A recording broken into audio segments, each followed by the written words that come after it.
나이가 들수록 사람을 만나는 일이 이상하게도 점점 더 무거워질 때가 있습니다. 분명 반갑게 웃으며 헤어졌는데 집으로 돌아오는 길의 발걸음이 왠지 모르게 무겁고 현관문을 닫는 순간 이유 모를 허탈감이 밀려오는 경험. 혹시 해보신 적 있으신가요? 그 감정의 정체는 무엇일까요? 그것은 단순한 피로가 아닙니다. 내가 아무렇지 않게 꺼내놓은 말 한마디, 솔직하게 털어놓은 내 속사정이 어쩌면 상대의 마음속에서 전혀 다른 방식으로 저장되고 있을지도 모른다는 본능적인 감지입니다. 인간의 마음 깊은 곳에는 언제나 비교와 판단의 저울이 놓여 있습니다. 우리가 아무리 좋은 관계라고 믿어도 그 저울은 결코 쉬는 법이 없습니다. 부처님께서는 일찍이 이렇게 말씀하셨습니다. 말을 지키는 것은 성을 지키는 것과 같고 마음을 다스리는 것은 독을 피하는 것과 같다. 그 가르침이 수천 년이 지난 지금도 우리 삶에 그토록 선명하게 살아있는 이유가 있습니다.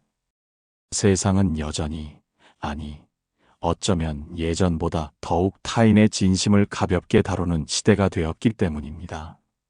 우리는 정이 많고 솔직한 것이 미덕이라 배우며 살아왔습니다. 그래서 누군가 따뜻하게 물어오면 내 걱정을, 내 아픔을, 내 속내를 기꺼이 꺼내 보입니다. 하지만 그 솔직함이 때로는 나를 지키는 방패가 아니라 상대가 나를 가볍게 여기는 빌미가 된다는 것을 우리는 너무 늦게 깨닫곤 합니다. 그래서 오늘은 부처님의 지혜를 빌려 고통의 바다를 건너는 우리 불자님들께 반드시 알아야 할 이야기를 전해드리려 합니다. 절대 함부로 꺼내서는 안 되는 5가지 말과 그런 상황에서 품격 있게 넘어가는 지혜의 대처법입니다. 이것은 단순히 말을 아끼는 기술이 아닙니다. 내 존엄을 지키고 남은 생을 타인의 시선에 흔들리지 않고 살아가는 수행자의 길입니다. 더 이상 사람 때문에 상처받고 싶지 않다면, 그리고 남은 인생을 진정한 평온 속에서 보내고 싶다면 오늘 이 말씀에 끝까지 집중해 주십시오. 지금 구독과 좋아요로 보시를 실천해 주신다면 누구도 불자님을 함부로 대하지 못하는 단단한 삶의 지혜를 함께 쌓아갈 수 있을 것입니다. 그럼 첫 번째 지혜부터 함께 열어보겠습니다. 첫 번째, 지나친 솔직함이 내 목을 겨누는 칼이 된다. 사람과 가까워지다 보면 어느 순간 마음의 빗장이 스르르 풀릴 때가 있습니다. 오랜 친구와 나누는 저녁 식사 자리, 혹은 여행지에서의 깊은 밤, 긴장이 풀리고 기분이 좋아지면 우리는 무심코 이렇게 말하기 시작합니다. 우리 사이에 뭐 숨길 게 있겠어? 자네니까 하는 말인데 하며 평소엔 꺼내지 않았던 이야기들을 털어놓습니다. 젊은 시절 저질렀던 실수, 집안의 아픈 사연, 남들 앞에서는 절대 꺼내지 않았던 그 이야기들을요. 그 순간은 분명 속이 후련합니다. 오랫동안 혼자 안고 있던 무게를 내려놓은 것 같고 상대와 더 깊은 유대가 생긴 것 같습니다. 하지만 여러분, 명심하십시오. 그것은 내 목을 겨누는 칼의 자루를 상대방 손에 쥐어준 것과 다름없습니다. 어른의 세계에서 비밀을 공유한다는 것은 따뜻한 유대감이 아닙니다. 그것은 언제 터질지 모르는 시한폭탄을 함께 들고 있는 것과 같은 위험한 계약입니다. 관계란 영원하지 않습니다. 오늘의 친구가 내일의 경쟁자가 될 수 있고 사소한 오해 하나가 수십 년 우정의 금을 그을 수도 있습니다. 그런데 그 관계가 틀어지는 순간 내가 건네준 그 솔직한 고백은 나를 향한 가장 예리한 무기가 됩니다. 한때 마을에서 인격자로 소문났던 70대 오규현 선생님의 이야기를 들어보겠습니다. 그는 40년 지기 친구와 만난 자리에서 오랜만에 술 한잔 기울이다가 오랫동안 가슴에 묻어두었던 이야기를 꺼냈습니다. 젊은 시절 사업 실패로 빚쟁이에 시달리며 야반도주하듯 살았던 일, 그리고 큰아들이 지금 이혼 위기에 처해 집안이 뒤숭숭하다는 이야기였습니다. 그 자리에서 친구는 눈물까지 글썽이며 위로해 주었고, 오 씨는 평생 홀로 짊어지고 다녔던 짐을 내려놓은 것 같은 해방감을 느꼈습니다. 하지만 비극은 예상치 못한 곳에서 찾아왔습니다. 얼마 뒤 사소한 오해로 두 사람 사이에 금이 가기 시작했습니다. 그러자 그 절절하고 은밀했던 고백은 삽시간에 동네의 가십거리가 되어 돌아왔습니다. 오 씨가 예전에 빚쟁이 피해 도망 다녔던 사람이라더니 그 집 자식도 콩가루 집안이라 이혼 직전이라네. 오 씨가 평생 한 올 한 올 쌓아온 품격은 단 하룻밤 사이에 무너져 내렸습니다. 심리학에는 자기 노출의 역설이라는 개념이 있습니다. 적절한 수준의 개방은 관계를 깊게 만들지만 자신의 치부와 약점을 드러내는 순간 관계의 균형이 무너집니다. 내가 내 허물을 말하는 순간 상대는 나에 대한 결정적인 정보를 손에 쥐게 됩니다. 그 순간부터 보이지 않는 관계의 주도권은 상대에게 넘어가고 상대는 무의식 중에 여러분을 내가 약점을 알고 있는 사람으로 분류합니다. 그리고 은연중에 함부로 대하기 시작합니다. 더욱 두려운 것은 그 변화가 눈에 보이지 않는다는 점입니다. 상대는 겉으로는 여전히 친절하고 다정합니다. 하지만 여러분이 모르는 사이 관계의 무게 중심은 조용히 이동하고 있습니다. 여러분은 서서히 그가 배려해줘야 할 사람, 혹은 가볍게 여겨도 되는 사람의 범주로 옮겨집니다. 이것이 바로 솔직함의 역설입니다. 나를 이해받으려 꺼낸 이야기가 오히려 나를 작아지게 만드는 것입니다. 부처님께서는 깨달은 자는 홀로 있을 때뿐만 아니라 타인과 마주했을 때도 자신의 마음을 단속해야 한다고 하셨습니다. 나의 허물은 스스로 고치고 수양하며 다스려야 할 대상이지 타인에게 동정을 구걸하거나 친밀감을 살 재료가 아닙니다. 이제 누군가 치근덕거리며 속사정을 캐묻거나 술 기운이 올라 고백하고 싶은 충동이 차오를 때 입술을 가만히 다무십시오. 그리고 이렇게 돌리십시오. 사람 사는 게 다 인연 따라가는 것 아니겠습니까? 지난 일은 바람에 날려보내고 지금 이 자리, 이 한 잔의 향기를 즐기는 게 진짜 남는 것 아니겠습니까? 입을 무겁게 하는 것은 상대를 믿지 못해서가 아닙니다. 그것은 나 자신을 가장 깊이 아끼는 방식이며 품격 있는 어른이 자신을 지키는 지혜입니다. 두 번째, 내 지갑의 무게를 함부로 남에게 알려주지 마라.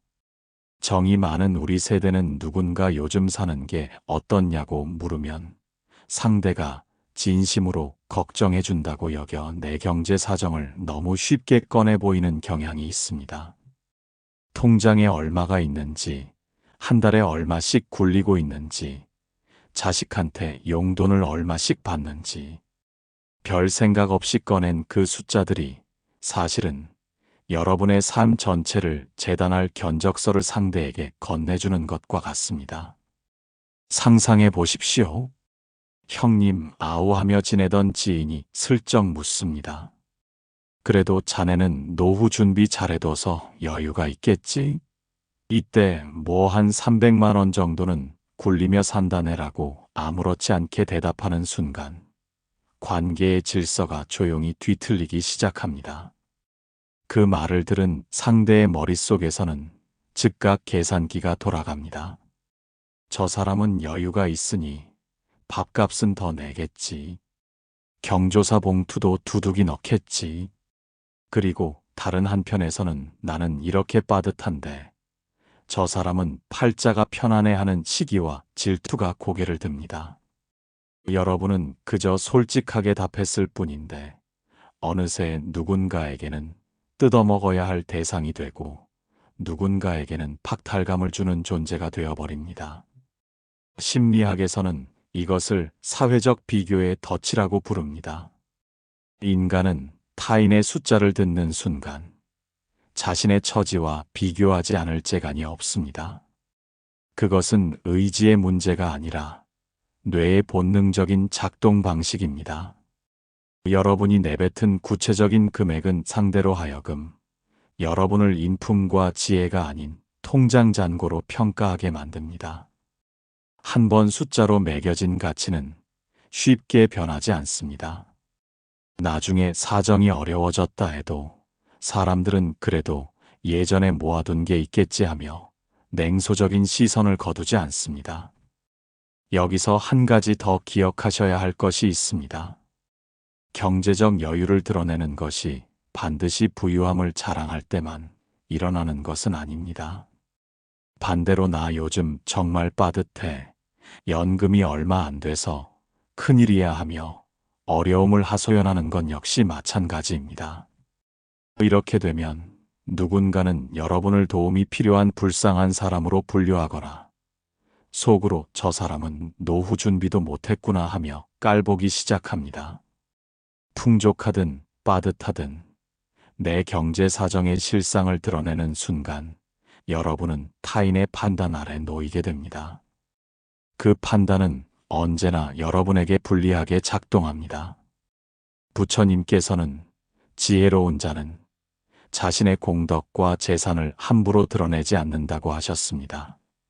내가 가진 것을 안개처럼 다루어 그 깊이를 알 수 없게 만드는 것은 비겁함이 아닙니다.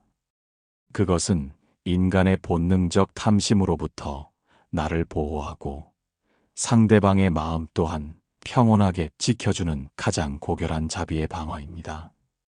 누군가 집요하게 주머니 사정을 묻거든 숫자가 아닌 철학으로 답하십시오. 돈이야 많으면 좋겠지만 저는 오늘 하루를 감사히 보낼 정도면 충분합니다. 그보다 요즘은 소화가 잘 되는 음식 찾는 재미로 살고 있는데 어르신께서는 어떠세요? 구체적인 질문에는 모호함으로 응수하고 세속적인 질문에는 삶의 근본적인 즐거움으로 맞받아치십시오. 숫자를 감출 때 비로소 여러분의 존재는 누군가 함부로 평가할 수 없는 깊이를 갖게 됩니다. 세 번째, 자식이라는 훈장이 당신의 노후를 외롭게 만든다. 인생의 황혼기에 접어든 우리에게 자식은 단순한 가족 그 이상의 의미입니다. 거친 세월을 버텨온 내 인생의 성적표이자 세상을 향해 내밀 수 있는 마지막 자존심처럼 느껴지기도 합니다. 그래서 모임에 나가면 은근슬쩍 자식의 승진 소식이나 며느리의 훌륭함을 흘리며 내 존재감을 확인받고 싶어집니다. 하지만 여러분 기억하십시오. 자식의 영광을 내 입으로 떠벌리는 순간 여러분은 자랑스러운 부모가 되는 것이 아니라 눈 씌어서 못 봐주겠는 사람으로 전락하게 됩니다. 동창 모임에서 누군가 아드님은 이번에 어떻게 됐어요? 하고 묻습니다. 이때 기다렸다는 듯이 어휴, 이번에 본사 상무로 발령나서 비서까지 생겼다네요. 이번 달에도 바쁘다고 용돈을 두둑이 보내왔더라고요 하며 세세한 내역을 늘어놓는 순간 식탁의 공기는 묘하게 차갑게 식습니다. 겉으로는 아이고 참 잘됐네요 하며 장단을 맞추지만 그 속에는 저 사람은 자기 이야기가 저렇게 없나 하는 냉소가 피어오르고 취업 준비로 속 썩이는 자식을 둔 사람의 뼈아픈 박탈감이 교차합니다. 심리학에서는 이를 대리만족의 함정이라 합니다. 자신의 삶에서 더 이상 새로운 성취를 찾지 못하는 사람일수록 자식의 삶에 기대어 자존감을 채우려 합니다. 하지만 자식의 인생은 여러분의 것이 아닙니다. 자식의 성공을 나의 성공인 양 착각하며 자랑을 일삼는 것은 사실 나는 지금 내 인생에서 아무런 즐거움을 찾지 못하고 있다는 서글픈 고백과 다름없습니다. 그리고 여기 더 아픈 진실이 있습니다. 자식 자랑을 반복하는 부모를 보며 정작 그 자식은 어떤 마음일까요? 부모가 내 성취를 자신의 자랑거리로 삼는다는 것을 알게 되면 자식은 부모에게 성공한 모습만 보여야 한다는 무거운 짐을 지게 됩니다. 어렵고 힘든 속사정은 오히려 부모에게 감추게 됩니다. 자식을 사랑하는 부모일수록 자식의 삶을 자신의 훈장으로 삼지 않는 것이 진정한 사랑입니다. 자식이 나를 찾아올 때 부담 없이 웃으며 올 수 있어야 합니다. 그것이 자식에게 줄 수 있는 가장 큰 선물입니다. 부처님께서는 자식도 내 것이 아니요 재물도 내 것이 아닌데 어찌 그것을 내세워 나라고 할 것이 있겠는가 하고 경계하셨습니다. 이제는 자식의 후광에서 걸어나와 여러분 자신의 이야기를 하십시오. 자식이라는 껍데기를 벗어던지고 오롯이 당신이라는 사람의 향기를 내뿜을 때 사람들은 비로소 당신을 진짜 어른으로 대우하게 됩니다. 해시태그 네 번째 내가 왕년에라는 말이 당신을 뒷방 노인으로 만든다. 모임에서 대화가 뜸해질 즈음 마치 오랫동안 아껴두었던 패처럼 내가 왕년에는 마리아를 꺼내는 분들이 있습니다. 한때 얼마나 잘 나갔는지, 어떤 권세를 누렸는지, 얼마나 큰 결정을 내렸는지, 그 화려했던 시절로 돌아가는 달콤한 여행이죠. 하지만 여러분, 이 달콤한 추억 여행이 사실은 여러분의 현재를 갉아먹는 독약이라는 사실을 아십니까? 한때 중견기업 간부로 명성이 높았던 최 씨의 이야기를 들어보겠습니다. 그는 은퇴 후에도 친구들을 만날 때마다 내가 현직에 있을 때는 부하 직원이 수백 명이었어. 내 결제 한 장이면 시장 판도가 바뀌었지 하는 말을 멈추지 않았습니다. 처음에는 친구들도 고개를 끄덕여 주었습니다. 하지만 시간이 지날수록 그 이야기는 소음이 되었습니다. 사람들은 속으로 생각합니다. 그래서 지금은 결국 친구들은 최 씨를 두고 과거 먹고 사는 사람이라 부르며 슬그머니 멀리하기 시작했습니다. 심리학에서는 이를 사회적 퇴행이라 부릅니다. 현재의 삶에서 만족감을 찾지 못할 때 인간은 본능적으로 가장 찬란했던 과거로 도피합니다. 하지만 대화에서 과거 시제를 자주 쓴다는 것은 역설적으로 나는 이제 더 이상 성장할 힘이 없다는 항복 선언과 같습니다. 사람들은 생명력이 느껴지는 현재의 이야기에 끌립니다. 이미 박제된 과거의 훈장에는 관심이 없습니다. 사실 왕년 이야기를 꺼내게 되는 심리를 깊이 들여다보면 그것은 지금의 나를 인정받고 싶다는 간절한 욕구에서 비롯됩니다. 현재의 나로는 충분하지 않다는 불안감이 과거의 화려함으로 나를 포장하게 만드는 것입니다. 하지만 역설적이게도 그 포장은 오히려 현재의 나를 더욱 초라하게 드러냅니다. 지금 이 순간 살아있는 눈빛으로 새로운 것을 이야기하는 사람 앞에서 과거의 명함은 빛을 잃고 맙니다. 현재의 나를 있는 그대로 인정하는 용기. 그것이야말로 가장 단단한 자존감의 뿌리입니다. 부처님께서는 지나간 과거를 쫓지 말고 오지도 않은 미래를 바라지도 말라 하시며 오직 현재를 사는 지혜를 강조하셨습니다. 이제 누군가 지난 날을 묻거나 스스로 자랑하고 싶어질 때 왕년의 명함 대신 오늘 아침 산책길에서 발견한 새로운 풍경을 이야기하십시오. 과거를 자랑하는 사람은 지루함을 주지만 현재를 살아가는 사람은 경외감을 줍니다.